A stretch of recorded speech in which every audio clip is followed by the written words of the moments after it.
Magbasa tayo ng mga comment. Ang dami ng mga comment, mga idol. Ito, yung comment niya. Gusto ko lang, mga idol, sabihin sa inyo. Sabi niya dito, suplado naman itong Ilocano na to, sabi niya. Tapos, sabi niya dito, di mo lang nagre-reply. Sabi niya dito sa comment niya. Dito ko namamansin, hindi ako nagre-reply. Mga idol, alam nyo naman, napakarami na po yung nagtitext po sa akin, saka nagko-comment. Hindi ko na po kayo kayang replyan. Kasi doon nagda-direct message po sa akin, siguro maabot na po na sang 1,000. Nagda-direct message po yun. Tapos doon sa comment po, napakarami. Siguro maabot ng 5,000 na po sa na-comment.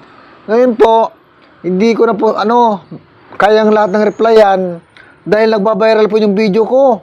Kaya pasensya na po talaga. Ang daming views po ngayon. Nirapan nga ako mag-reply po dahil tapos dinadirect po ko ng message. Sabi niya, basta napakaraming doon na mga message na hindi ko po talaga maharap na po siya. Kaya pasensya na mga idol.